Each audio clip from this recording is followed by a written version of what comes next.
Greetings, Missouri Mid-South. Holy Week is upon us. We are sending out this edition of the E-Courier just before Palm Sunday. And I don't know about you, but preparations for Holy Week feel a little different to me this year. Marcus Borg and John Dominic Crossan's book, The Last Week, is a book that has influenced my thinking about Holy Week over the years. If you're not familiar with it, I do commend it to you. It's a book where these two historical Jesus scholars walk through the 8 days of Holy Week and talk about what we can know historically, archaeologically, sociologically about the world that Jesus inhabited and how that week probably unfolded for Jesus and his disciples.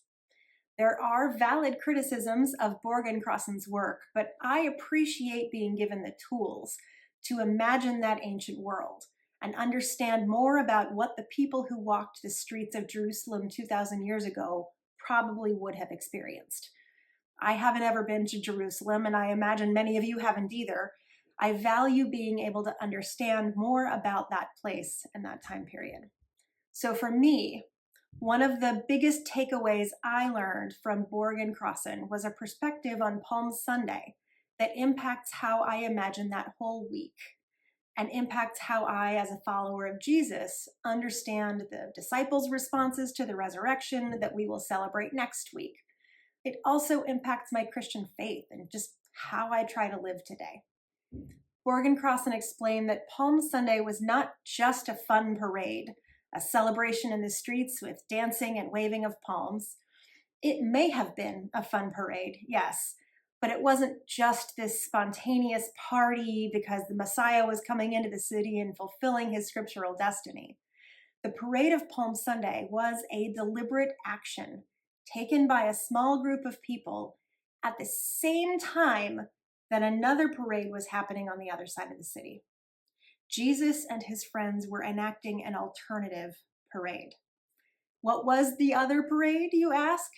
It was Pontius Pilate coming into the city of Jerusalem on the day before the Passover festival. The city would have been full of Jews who had come in from all over to observe this holy festival, and Pontius Pilate held a parade in order to remind all those visitors and all those residents who was really in charge. It was an act of intimidation and oppression. The Roman Empire can take your little religious festival and turn it into a celebration of the empire instead. The Roman Empire can take the language of religion, the rituals of religion, and use them for their own purposes. And Jesus and his friends said no.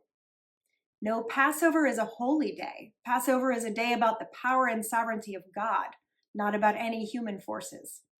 Passover is a day about liberation from oppression, not a day to celebrate human conquest.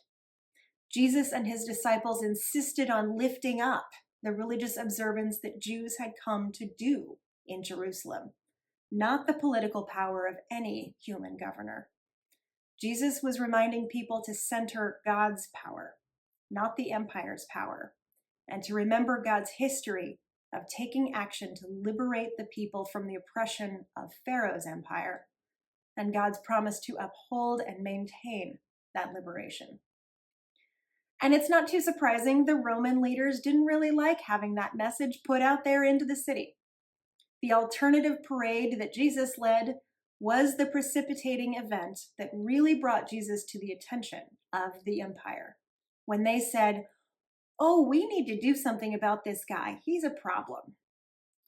That parade that we know and celebrate as Palm Sunday was a protest against the empire.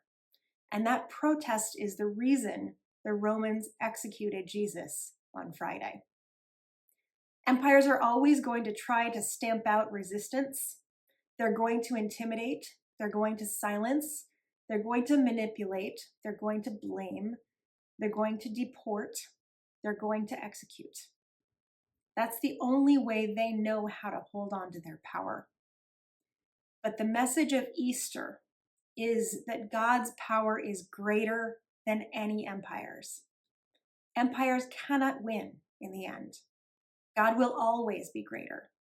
And Jesus's parade, all of Jesus's teaching, was about the fact that there is a better way to be.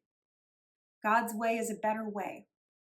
The empire's ways are ways of oppression and destruction, but Jesus taught that there is a better way. This year, as I enter Holy Week, I'm thinking about Jesus' Palm Sunday parade in a new light, and I'm remembering the importance of his witness, that God's power is greater than any empire's, and God seeks the liberation of all people. Let's know which parade we're going to join this year and why. Let's be part of God's way this week and every week in Jesus' name.